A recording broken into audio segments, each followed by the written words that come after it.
Gentlemen, may I bid you all welcome here and say one word before I start speaking. I am starting speaking, and that is the translation. Button number 2 is French and number 3 is English. You may wonder why I have asked you to come here. I have in mind a completely frank and open exchange of views, and this is ensured to you, and it is essential for our success. There is no verbatim quotation of anybody, and there is no press, so you're quite free to let yourselves go, if I may say so.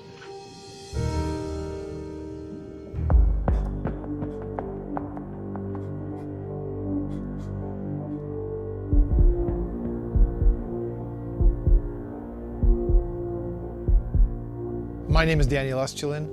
I'm an investigative journalist. I spent 12 years, beginning in the mid-1990s until about the year 2002, 2003 in military counterintelligence.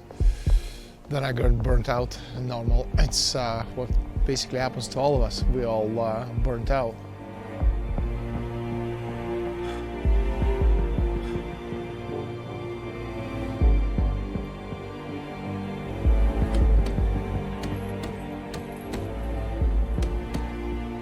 I realized I had a lot of information that I've accumulated over the years, and I thought there would be a good way of getting some of this information out.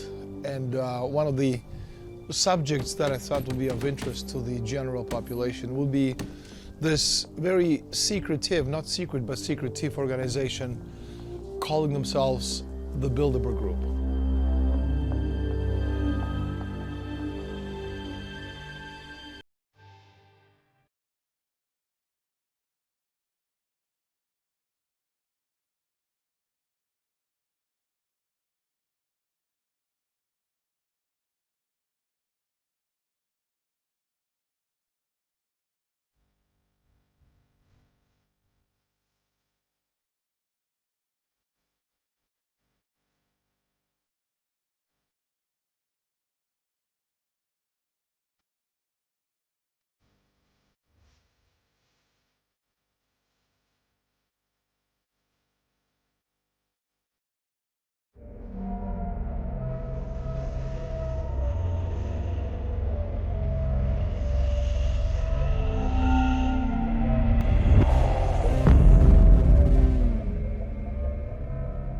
Even before I joined the service in 1992, I'm in Toronto in a Spanish restaurant called Segovia with a friend of mine who was in the service in the KGB.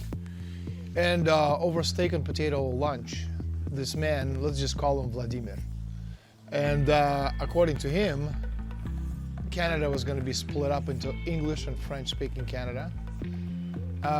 Through a referendum which was going to be put together from behind the scenes by these allegedly very powerful people. Now, the reason he said that this was going to happen is that the powerful people who ran the United States needed to balance their budget. 1995 comes around, that's 3 years into the future, and suddenly all these characters, all these people, all these politicians that I've never heard of begin to appear front and center in front of television, screens. And all the things that this man told me about 3 years earlier, in 1995, were front and center.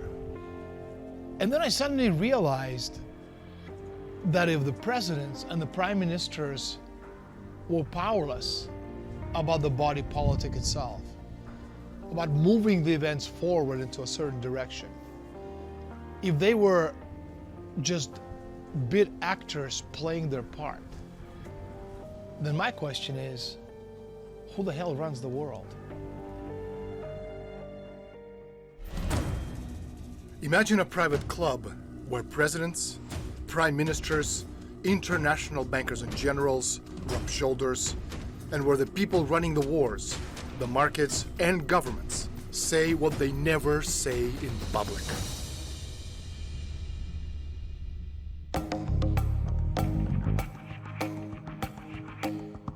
Es un momento que estamos en los inicios de la Guerra Fría. Es una guerra que no se sabe cuánto va a durar, le durará pues, hasta 1989, pero en 1954 eso está todavía muy crudo, muy incierto y en una fase inicial. Entonces, han empezado a rodar ya las Naciones Unidas y se vislumbra la necesidad defensiva de la OTAN. Luego, por otra parte, en Europa, las monarquías europeas sienten endogámicamente esa necesidad de defender sus propios intereses, intereses de estatus social, intereses económicos y también intereses de defensa hacia el exterior. Estados Unidos asume esa postura común, pero tomando la dirección.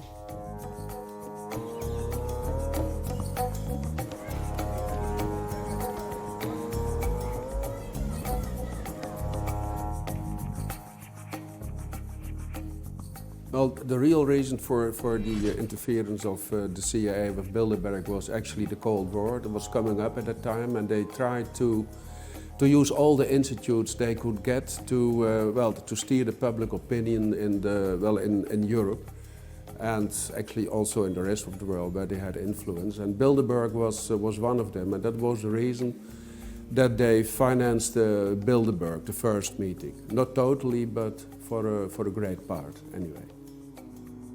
What today is called the Bilderberg Group, you could take it way, way, way back to about, the period just after the Fourth Crusade, 1200, 1204.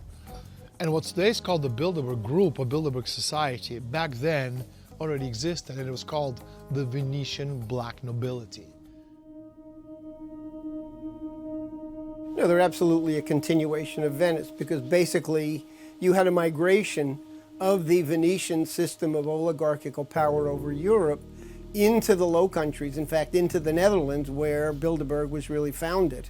And it's an absolute continuity of the Venetian system of power. And in fact, if you do some tracing of some of the family lineages, you'll find in many instances the Tornantaxis family, for example, migrated from Venice into Northern Europe and still remain a mainstay of the Bilderberg oligarchical structures. You have a Bilderberg meeting taking place once a year, beginning in 1954. The first meeting took place at the Bilderberg Hotel in the Netherlands. And the host of that conference was Prince Bernhard, the Dutch royal consort, who was a card-carrying member of the Nazi apparatus during the Second World War period. The people who actually come to Bilderberg meetings, they're the people who can move forward the agenda of these societies.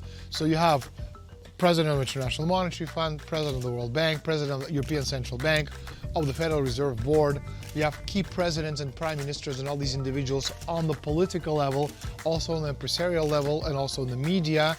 And they all work together with people in the military. They all work together with representatives of the banking cartels. And again, if you're a corporation, you don't need to control every person in the company. You just need to control one person who controls the policy of the entire corporation. You can say the same thing about countries. You don't need to control the entire country. You just need to control enough key decision makers, be it president, be it prime minister, be it key senators and congressmen, people in the Federal Reserve, people in the European Central Bank, and people in the European Commission. You control them, and through them you control the rest. Every year Bilderberg has a gathering. They'll bring together 100 to 200 people, many of whom make up the core of the transatlantic financial and political oligarchy. And they'll bring together a core group of powerful individuals, government people, the media, finance, and prospective young recruits, people in the political realm who are up and coming and who are going to be seduced and controlled by these oligarchical interests. And very often these meetings serve as a kind of a testing ground for whether or not certain people will be advanced in their political careers, including a number of individuals who've been elected President of the United States, have been put through this kind of Bilderberg finishing school process. They The Bilderberg Conference comprises about 130 of the world's, or Western world's, top decision makers, from the banks, the multinational companies, the EU Commission. I'm coming to the politicians, also from WTO, IMF, World Bank, and of course, leading politicians from the US, Canada, Eurozone, and the UK. And I think, though they were clearly discussing some of the biggest issues confronting the Western economies at this time, why have we had no statement, either from the Prime Minister, or from the Chancellor, or indeed from the Minister without portfolio, all of whom attended in an official capacity? Why did they offer no statement, even though such decisions may well have a significant effect on UK government policy or the livelihood of future UK citizens?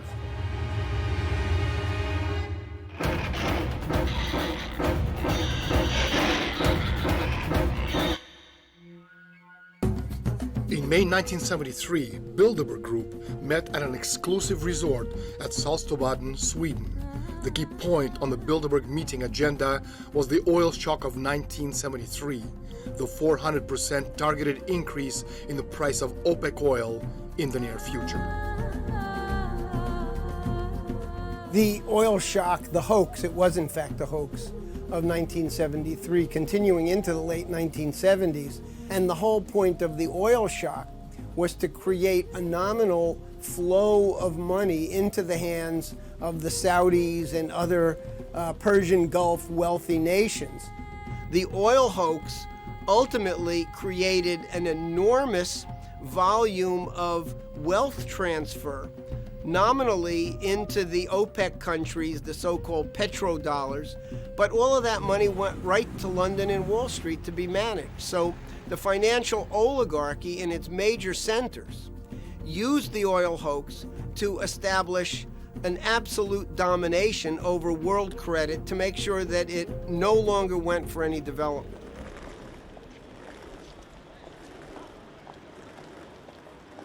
You have the charisma of a damp rag and the appearance of a low-grade bank clerk. And the question that I want to ask, that we're all going to ask is, who are you? I'd never heard of you. Nobody in Europe had ever heard of you. I would like to ask you, President, who voted for you? And what mechanism?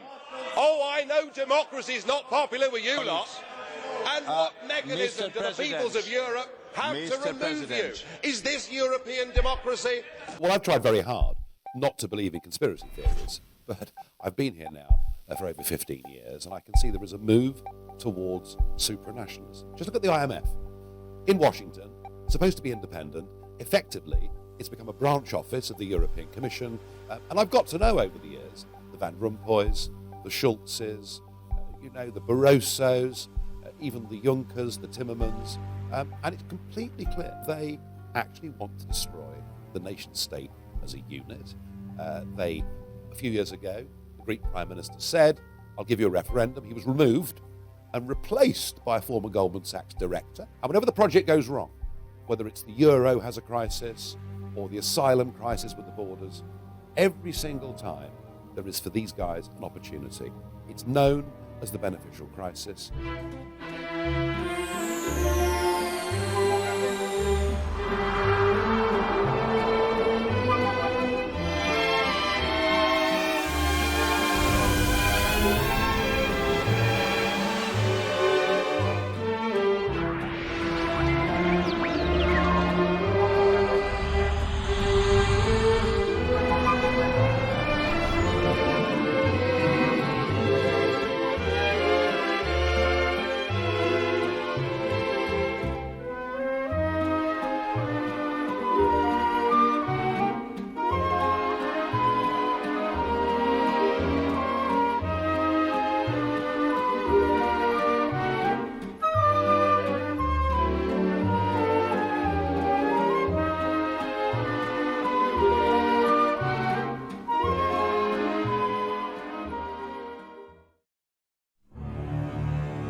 The very word secrecy is repugnant in a free and open society. And we are, as a people, inherently and historically opposed to secret societies, to secret oaths, and to secret proceedings.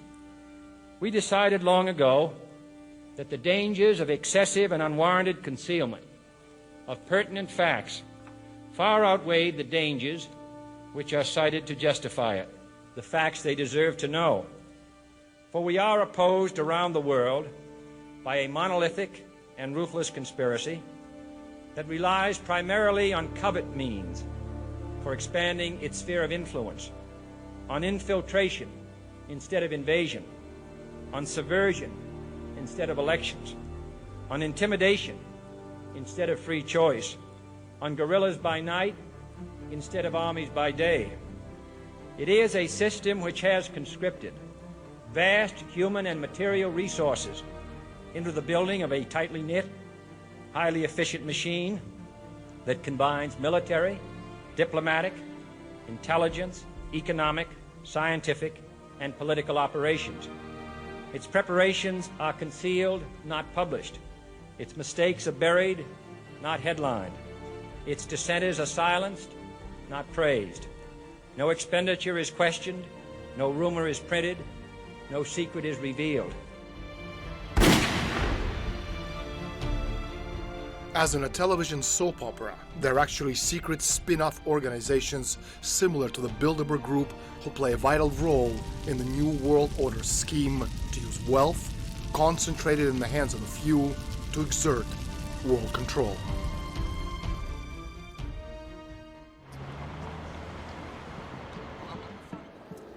In 1968, George Ball and the Bilderbergers met and determined that they had to restructure the entire world along the lines of a corporation. They decided that the idea of the nation state was outmoded, it was archaic, it was standing in their way, and that therefore they wanted to have what they called a world company based upon the idea of a corporate identity. Don't just talk about it, be about it. Hungry for the money as soon as I see a dollar. Money green in my collar, I'm fresh like that. Yeah, I write the checks, put the checks right back. Straight to the account, your honey wanna holler. Only thing that separate me from my money is a comma. Big bills, big papers, it gets real. Big haters, what it be, understand how I said it, man. Well, what this is actually is part of what's called globalization. You had in the 60s and then continuing in an expanding form in the 70s and 80s a rash of mergers which corporations merged, agricultural corporations merged, the financial institutions merged, and you had a general takeover of the world economy by these huge mega firms. The corporate banking mergers tended to control the corporate industrial mergers and the agricultural mergers. So you had basically a world run by this financial, these massive financial institutions.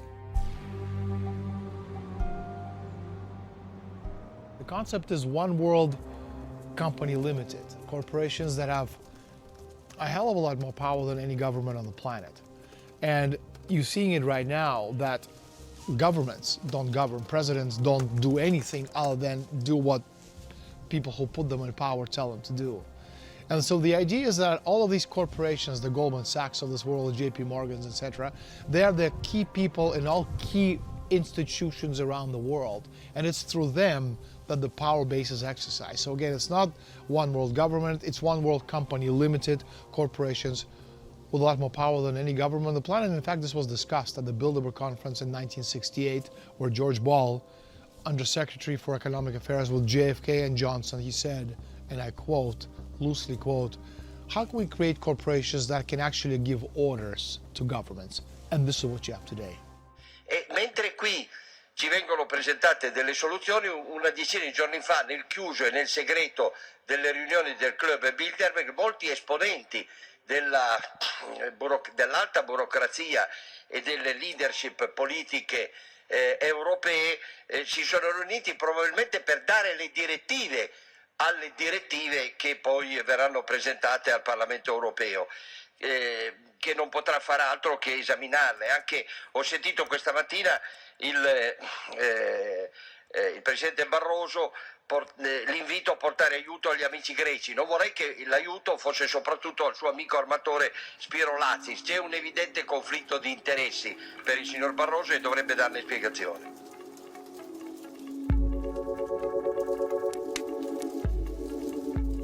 L'Europa oggi è sotto il dominio dei poteri forti e purtroppo anche dei poteri occulti.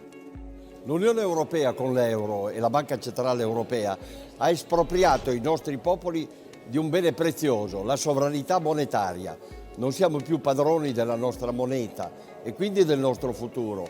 E questo è molto grave, perché noi crediamo invece nell'Europa dei popoli e delle regioni, quindi della libertà. Poteri occulti che si nascondono dietro figure di personaggi che vengono imposti con le loro decisioni sulla pelle dei popoli e sulla testa dei nostri popoli.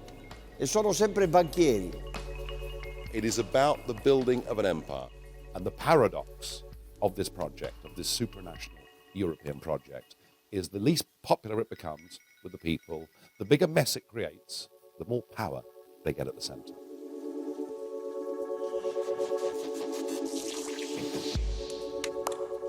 Well, with the Lisbon Treaty, European nations have lost almost their entire sovereignty. And we are now back to a pre-nation state condition, meaning feudalism.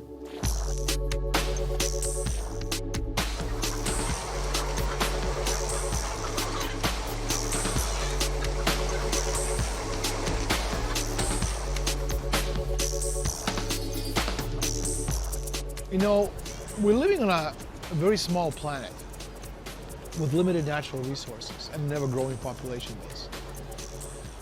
If you extrapolate that into the near future, in one generation we're going to go to about 10 billion people, then we're going to go to 14, 18, 21. It's going to get to the point we're always going to have enough space, because 7 billion people space-wise is not a lot. But we are running out of food, and we are running out of water, and we're running out of natural resources. So for the elitists, for the Rockefellers of this world to survive, and I say Rockefeller not because he's important, but because he's well known, he's popular, which is not the same as being important. For the Rockefellers of this world to survive, most of us have to die.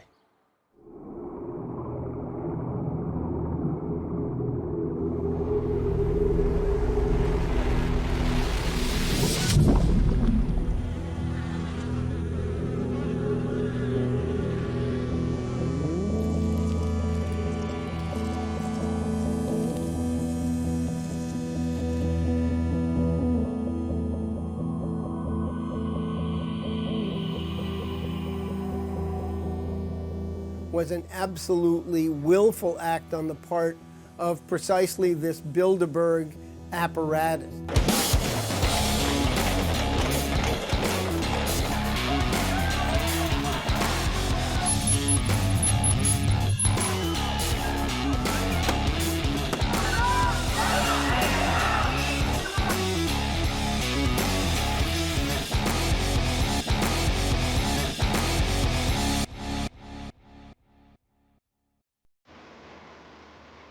It's not really the idea of capitalism, because in the end, what these people have or are, they already control 90% of the planet. Every aspect of society, everything you eat, everything you look at, everything you touch, mostly is in the private hands of these billionaires today. But the idea is, again, the whole idea of deindustrializing the world, it's a gradual process. You can do it, via armed conflict, but it's costly and it's also dangerous, because you can take everything off the chessboard, them and you at the same time. But the point is, if you can do it gradually, start dismantling, the different service industries, the different sectors of society, before long you have a Detroit, and before long you have a Greece, before long you have Spain, which is 70% population or unemployment for kids under 30. and this is reality. And this is how it's done. It's a gradual process of deindustrialization, demand destruction, and zero growth. And if you talk about zero growth, the whole concept itself came out of the 1972 study put together by the Club of Rome. Role of the Club of Rome back in the 1970s was to try to popularize the big lie that man could not continue to develop because resources were supposedly limited. And they used a ridiculous modernized version of the old argument of Malthus and Aristotle to simply state that based on mathematical equations, we would exhaust the resources. Fast forward 40 years, and look what we have today. We have a Detroit. And another 40 years into the future, we have the entire world, which is going to look like Detroit, and Detroit is going to look like paradise.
Well, yes, there was another reason, and that is that the bailout was a scam, a fraud. It was under the guise of saving banking institutions, which they saved temporarily.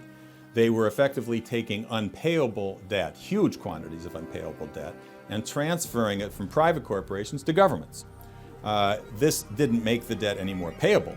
They basically absorbed huge quantities of worthless paper, speculative derivative paper, which could not be paid off in any period of time anyway, i.e. the governments became bankrupt.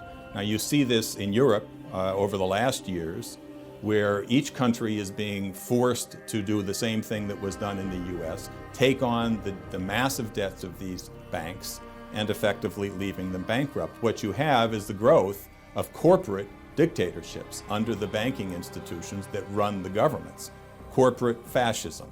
And in fact, you see the world increasingly coming under the control of corporate fascist governments under the control of the banking institutions. You know, if you kind of go back in history, 6,000 years or so, and you look at who controlled society 6,000 years ago in ancient Egypt, this weren't the pharaohs.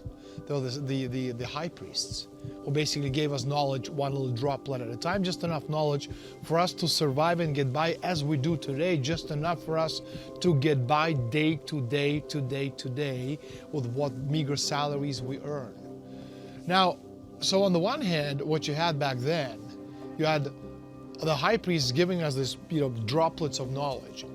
But on the other hand, in the last 6,000 years, especially now, with technological revolution, with information revolution, information technology, people have computers and have access to internet, and suddenly all this information, which for thousands of years, which was only available to secret societies and very private organizations who passed it on from generation to generation in very small, tightly knit groups behind the scenes, underground, grandfather to father, father to son, son to grandson, grandson, to great-grandson, etc. Today, 99% of that information is available through Google. And anybody sitting in the middle of an Amazon rainforest, with computer, a laptop, an internet connection, almost has the same access to the information which the secret societies have tried to protect or hide from us for thousands of years. So the dilemma for them is, what do we do? Because we must have the upper hand. So on the one hand, what you're seeing right now is they're destroying the world's economy on purpose. Because again, progress and development is directly proportional to population density. So if you have technology, you have more. If you don't have technology, if you can destroy technology on purpose, if you can go to zero growth, deindustrialization, demand destruction, is going to get a point in the development of society where you're not going to have enough technology to support this rapid population growth, and the base of population is going to collapse.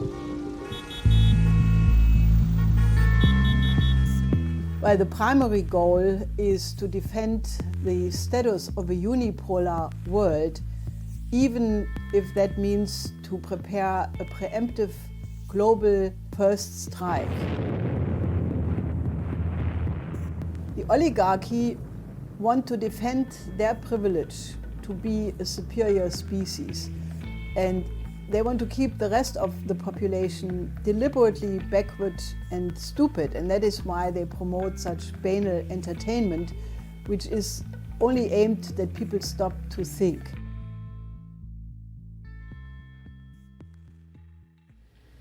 In the councils of government, we must guard against the acquisition of unwarranted influence, whether sought or unsought, by the military-industrial complex. The potential for the disastrous rise of misplaced power exists and will persist. We must never let the weight of this combination endanger our liberties or democratic processes. We should take nothing for granted. Only an alert and knowledgeable citizenry can compel the proper meshing of the huge industrial and military machinery of defense with our peaceful methods and goals, so that security and liberty may prosper together. Look at Google, Apple, Microsoft, IBM. These Bilderberg-affiliated megacorporations form an integral part of the United States security apparatus. Behind these technologies, enormous streams of capital are being expended and, more importantly, invested behind the scenes. Now we're at a point where that entire system is at a breaking point where it's hopelessly bankrupt, the debt is impossible to pay, the derivatives, which are purely speculative, unregulated gambling bets on top of the debt bubble itself, is estimated at $1.5 quadrillion, which is a multiplier of even the most optimistic idea of global GDP that's completely off the charts. So this entire system is doomed, and we're quite frankly at a point now where it would be no surprise if on any given day you woke up and found out that the entire transatlantic financial system had just evaporated.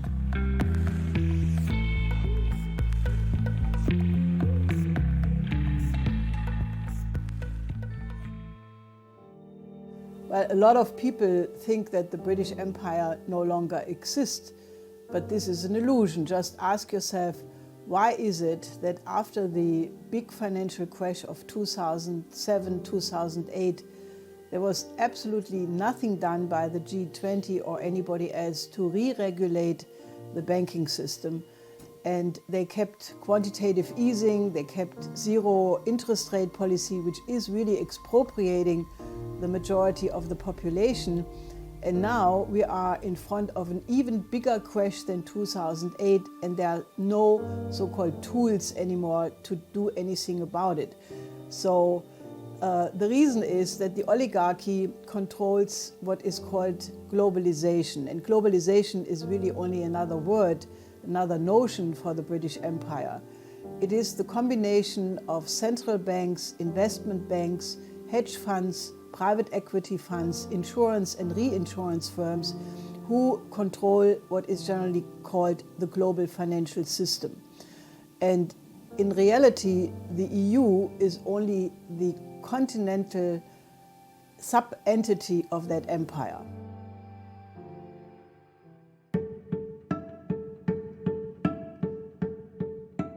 Well, the British Empire knows that in the long run it cannot survive in a world which is based on science and technology and development. And therefore their policy is to stop that kind of technology and development. That's why they target nation states. That's why, for instance, that they are adamant against the BRICS and the emergence of the BRICS, which is nations which have the strength and the power and the commitment and the mission to building nations through science and technology. That has to be stopped in their view. Therefore, their target is the idea of the nation state itself. Destroy nation states in order to preserve and maintain the power of the empire.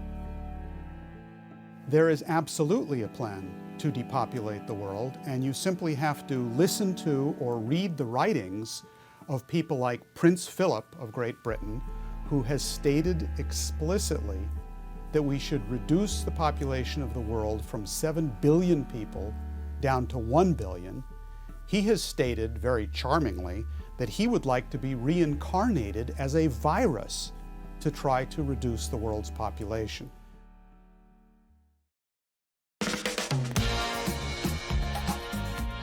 If you kind of play with the numbers, you realize that, I've had almost 7 million people have read my book. Maybe another 20, 30 million people are aware of what Bilderberg is. But my question is, how many millions of people watch the Oscars? How many millions of people watch the Super Bowl? How many hundreds of millions of people watch, the finale of the Big Brother?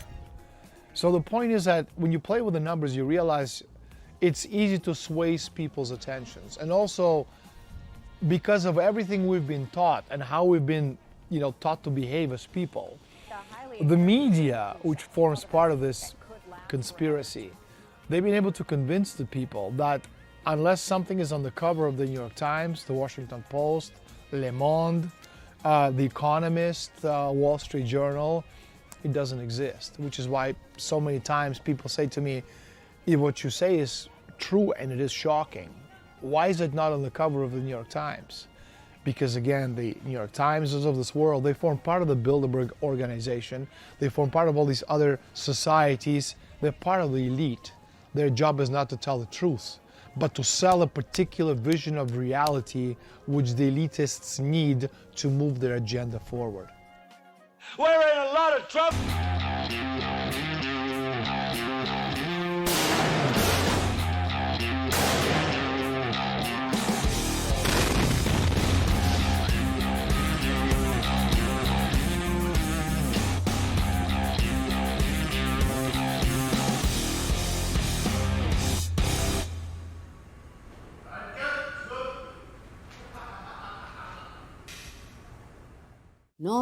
No existe esa libertad. Además sería inocentemente estúpido creer que un periodista es libre de escribir lo que él sabe que es verdad en un periódico, en una radio, en una televisión que no son suyos. El periódico o el medio que sea ni siquiera es del director. El periódico es de un grupo de empresarios. Y esos empresarios a su vez dependen de un entramado político, de un entramado económico para tener papel, para tener publicidad, para evitar problemas de censura, para tener libertad. No existe esa libertad. Media is often altered to convince the public that something is happening that is not happening. There was a movie once made called Wag the Dog about a president who was involved in a scandal, much like Bill Clinton with Monica Lewinsky. And the way they get out of the scandal, the White House concocts a war against Albania. During George W. Bush administration, there was a quote from Karl Rove, who was Bush's major political advisor. Rove said that the White House can create its own reality, and if they don't like the reality they have created, in 30 minutes they can change it because the White House has total influence over the way the media reports the news.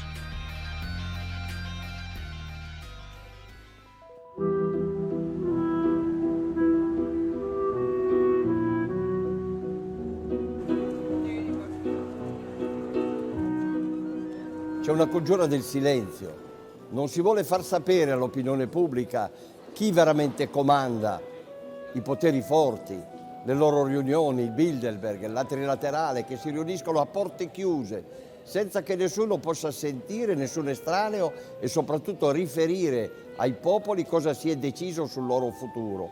Noi combattiamo questa dittatura dei poteri occulti e riteniamo che il potere debba essere restituito ai nostri popoli. Questa è democrazia E perciò quando qualcuno di noi riesce a far comunicare all'opinione pubblica queste verità, si cerca di screditarlo, di chiamarlo cospirazionista. Mr. Speaker, this is the first occasion for me, as I've never previously answered a question in the House of Commons on behalf of a private organisation for which the government has no responsibility. The Bilderberg organisation exists for the purpose of holding meetings once a year in various countries. It exists for no other purpose. This year the meeting was held at a large hotel near Watford in Hertfordshire.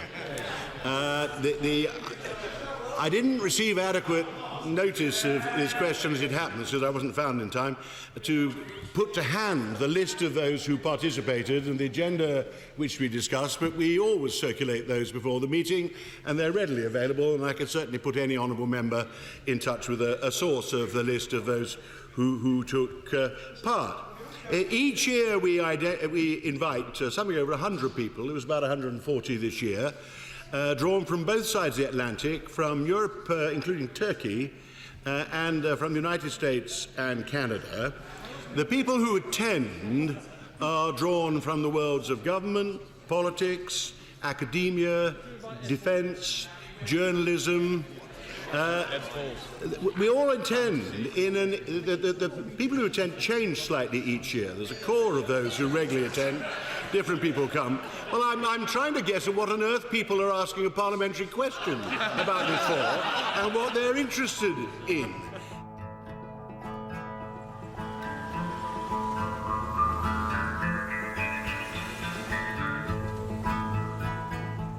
Well, some chosen journalists are admitted to the Bilderberg conference, but they are not allowed to write about it, what they hear and what they say, and it's actually completely forbidden. And they don't swear an oath, but they just promise that they are not allowed to. And that's why actually you never see in the papers, even in the big newspapers, good articles about the Bilderberg meetings and what is happening there, because journalists who are allowed to enter, they are forbidden to write about it. No, en absoluto, no es normal que periodistas o directores o propietarios de medios asistan a unas reuniones donde se están dilucidando, se están debatiendo asuntos mundiales de importancia de la actualidad o del futuro inmediato y que no informen de ello en el sentido clásico de la información, noticia, es decir, texto, titular, reportaje, entrevista.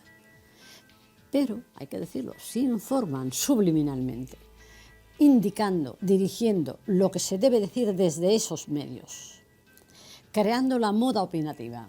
Ellos, podríamos decir que asisten como convidados de piedra, pero luego van a partir de ahí a orientar la opinión pública hacia los intereses que se hayan establecido en esos debates. I'm gonna make it all the way, do my best, do my best.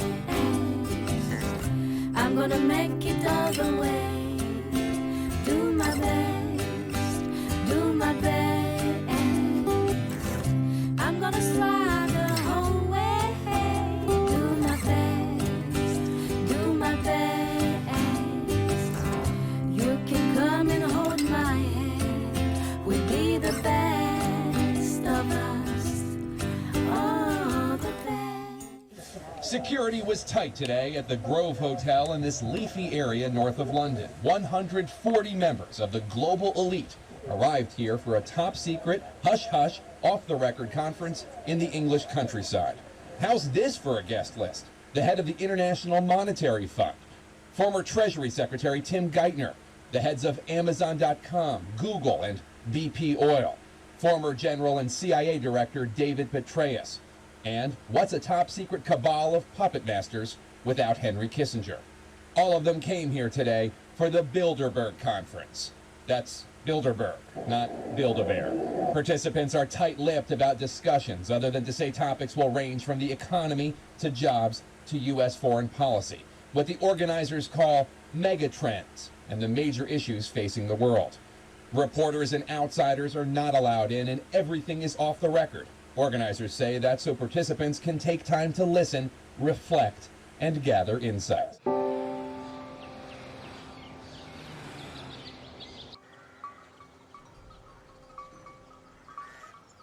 I got in early October from someone in the Austrian Ministry of the Interior an official document which was handed out to all the personnel in the Ministry of the Interior as well as special forces and the police departments, basically canceling holidays for the first 2 weeks of June as a result of the Bilderberg conference, which is being held right now in a hotel half an hour from here.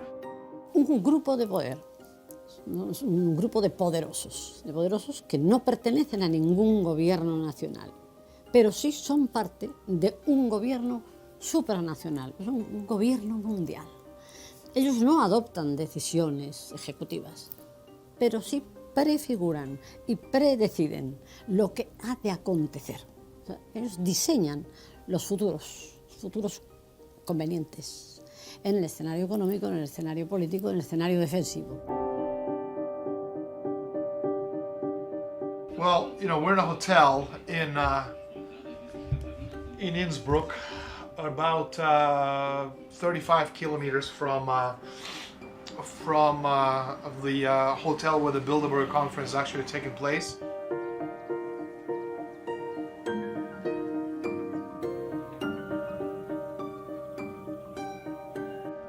Just getting the information from my sources inside the Bilderberg group on the key points which are being discussed as we speak.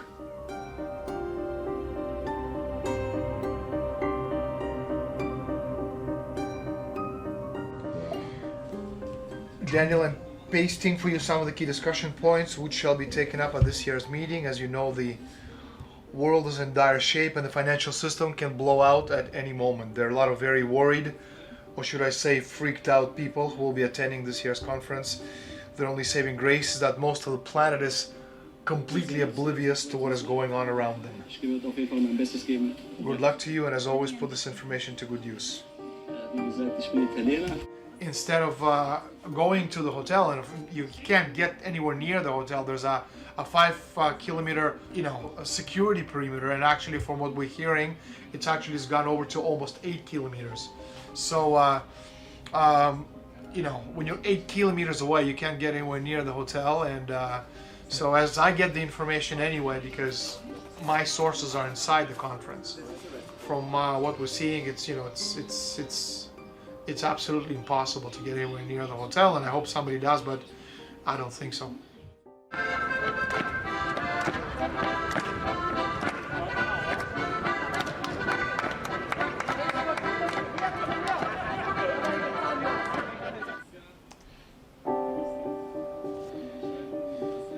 And there's some very, very heavy points. Artificial intelligence, that's the future of humanity, transhumanism, the change from humanity to transhumanity to post-humanity. Cybersecurity, that's one of the key issues which the Bilderbergers have been talking about for a very long time, and that has to do with controlling internet, obviously chemical weapons threats, current economic issues, which is, the world is going to hell in a handbasket. This is the information which he sent me, and I'm just downloading, all the stuff on the subject of America. And in the first 2 pages of this extract, 7-page extract, I'm seeing this like the 5th time I'm seeing perpetual war, okay, multi-generational threat. Now, give me a second just to see what else is there. Now, one of the things about perpetual wars require perpetual funding. Non-ending war, non-ending funding, which means that you throw as much money as you want into a particular situation, which is this, war on terror. How long? We don't know. Forever. How much money? As much as you need. So the idea is, again, you control both sides of the equation. You control the left and the right. You control the dialogue through the media, and then you push the idea of perpetual war.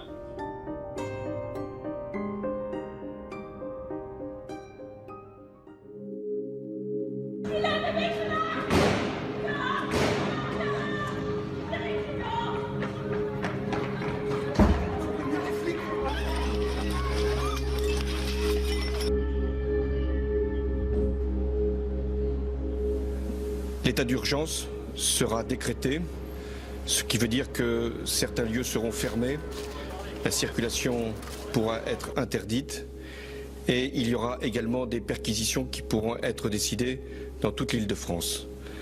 L'état d'urgence, lui, sera proclamé sur l'ensemble du territoire. La seconde décision que j'ai prise, c'est la fermeture des frontières.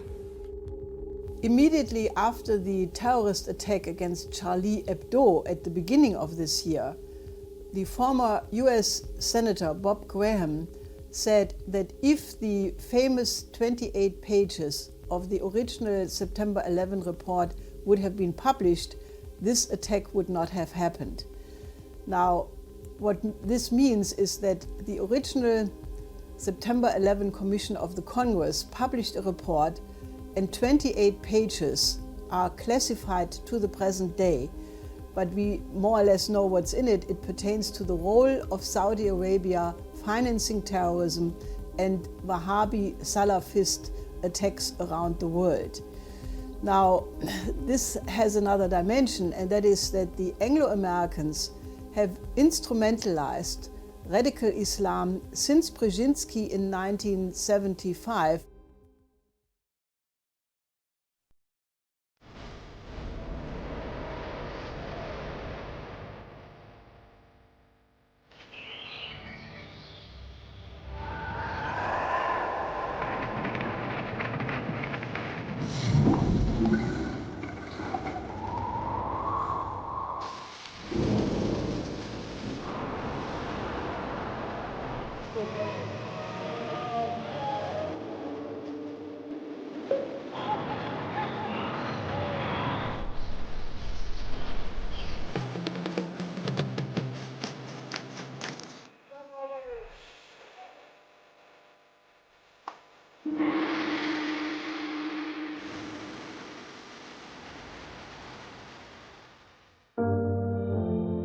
Humanity has almost destroyed itself a number of times. Immediately before the Golden Renaissance, there was the New Dark Age. There was the Black Death, where about half of the population of Europe was destroyed not only by a disease, the bubonic plague, but destroyed by the fact that men were convinced that they could not solve the problem. But fortunately, there was a new paradigm then. There was a renaissance. It was the Golden Renaissance of Leonardo da Vinci in Italy, of Miguel de Cervantes in Spain, of Shakespeare in London, which developed the concept of man, a new paradigm in which we organized our business as human beings based on the concept of man's morality, creativity, and free will. We cannot have a situation where, as in Greece, 60% of the youth have no jobs. That is killing the future of society. Or Spain, where it is almost at 60%. That is killing the future if youth don't have a mission and a purpose to fulfill. Almost halfway through the second decade of the 21st century, I ask myself something over and over again, making an attempt to understand what is happening to us. Where are we going as nations, as a world? What will happen to us if the Bilderberg group and their cohorts finally win? What is the destiny of the human race? What does it mean to be immortal? That's a very interesting question, because there are two ways of talking about immortality. We all die. No one so far has discovered a method by which we can live eternally as in our biological form.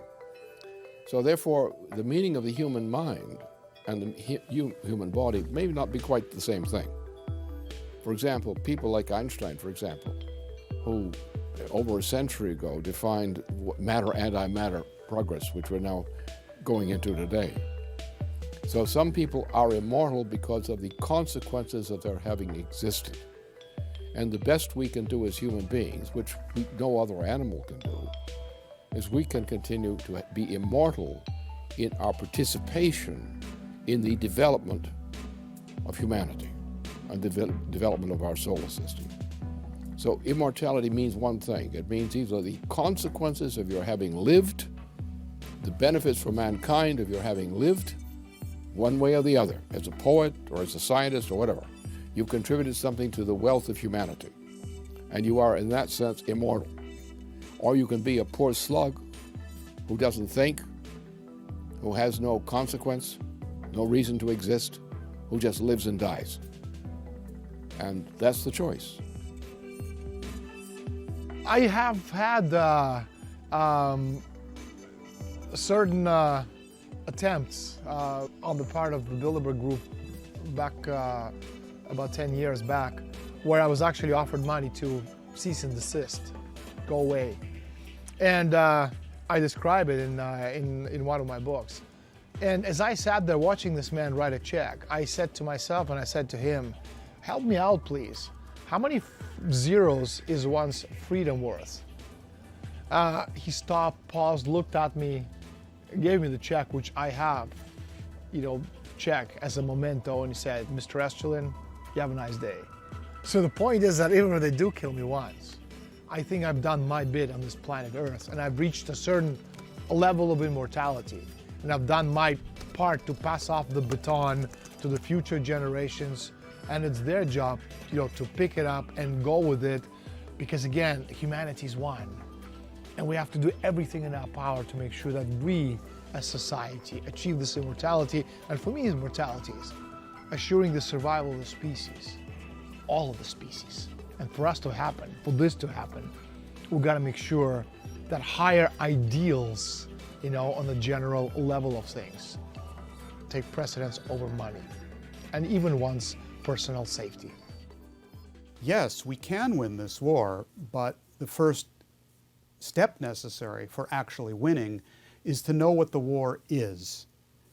The war is not against merely financial interests or military powers or even groups as powerful as the Bilderberger Group.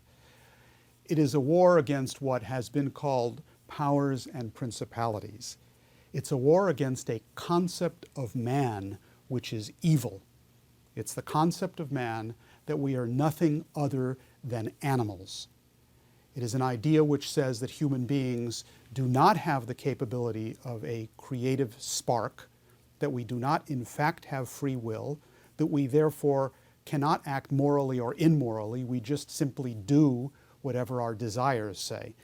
And it is that concept of man which finds expressions today in things like the Bilderberg Group and in the global financial system, which is based on speculation, usury, and the destruction of populations. We are at the crossroads, and the roads we take now will determine whether we will live in the 21st century as nation-state republics or subjugated, culled, and dehumanized crop of slaves. We are fighting a combined effort of some of the most brilliant people in history who scheme against us for the purposes of possessing us. But the human will is immortal.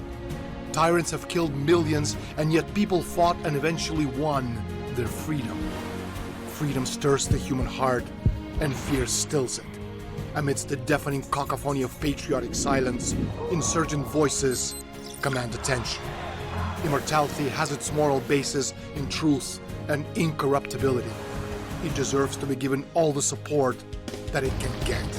It deserves to be fought and died for.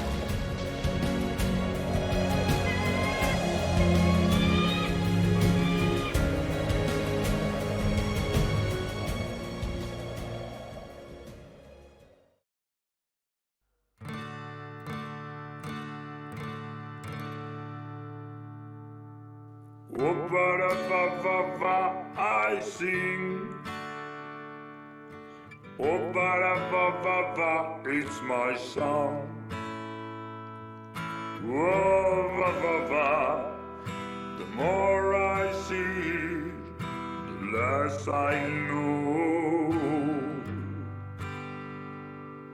I look for the difference, but at the end, it's all the same. It's all the same. I look for a new light, but at the end you are my only star. I look for a new step, but at the end you are the only way. I look for a new vision, but at the end you are my eyes. Oh, ba-da-ba-ba-ba, I sing. Oh, ba-da-ba-ba-ba, it's my song. Oh, ba-ba-ba, the more I see, the less I know. Walking in the morning light, walking all alone, walking in the evening light, walking with my only song.